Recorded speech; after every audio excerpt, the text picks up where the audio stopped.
Nah, tetapi gini ya, yang harus kita pahami begini. Kita sebagai manusia oleh Allah sudah dikasih perangkat-perangkat. Ya, Allah menciptakan segala sesuatu itu dikasih khosiat. Ada khasiatnya sendiri-sendiri. Jadi kalau Allah menciptakan sesuatu, pasti dia itu punya khasiat. Kekurangan dan kelebihan pasti punya dua hal. Barang ini kelemahannya apa, kelebihannya apa? Barang ini kelemahannya apa, kelebihannya apa? Yang ini kelemahannya. Begitu juga manusia. Oleh Allah dikasih khasiat yang paling menonjol di dalam diri manusia itu adalah akal. Ya, dia seseorang dikatakan manusia itu, dikatakan seseorang itu sebagai manusia kalau dia punya akal. Al-Quran sendiri begitu, ya. Kalau di dalam Al-Quran surat Al-A'raf ya. A'udzubillahi minasyaitonir rajim. Wa laqad zara'na min jahannama katsiran minal jinni wal insi lahum qulubun la yafqahuna biha. Ya kan? Wa lahum a'yunun la yubsiruna biha. Ya. Wa lahum azanun la yasma'una biha. Ulaika kal an'am bal hum adall. Neraka jahanam itu dijadikan oleh Allah, di neraka jahanam itu penghuninya nanti sebagian besar, kebanyakan dari manusia dan kebanyakan dari jin. Jadi manusia nanti itu lebih banyak masuk neraka dan jin juga lebih banyak masuk neraka. Kenapa? Lahum qulubun la yafqahuna biha. Mereka itu oleh Allah dikasih akal. Akal itu khosiatnya untuk apa? Untuk berpikir. Tapi dia tidak gunakan untuk berpikir.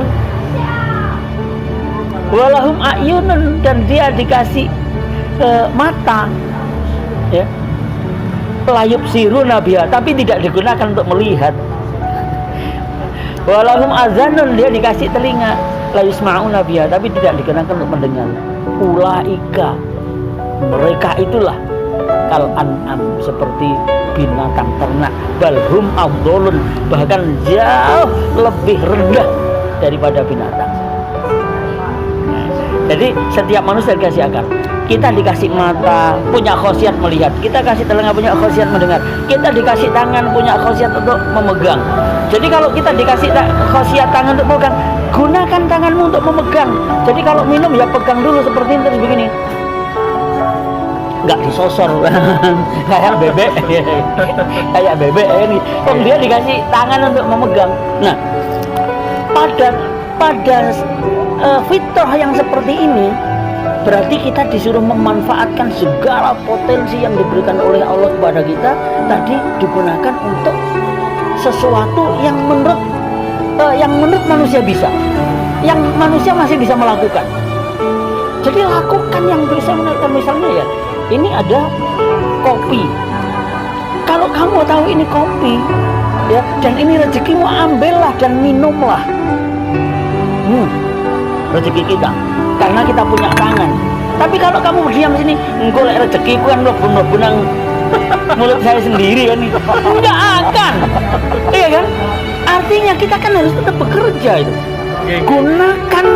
Gunakan khosiat-khosiat yang diberikan oleh Allah semaksimal mungkin. Iya kan? Kalau tidak semaksimal mungkin, itu hasilnya juga berbeda. Contoh misalnya, orang mau cari rumput. Untuk apa cari rumput? Untuk ngasih makan apa? Sapi. Kenapa sapinya dikasih makan? Supaya gemuk, ya kan? Kenapa? Pakai apa dia? Kalau pakai tangan, dia cepat dapat banyak nggak? Sehari dia dapat berapa? Bisa nggak satu keranjang untuk mewarapkan, mengenyangkan 2 ekor sapi yang dia punya? Kalau pakai tangan saja nggak bisa.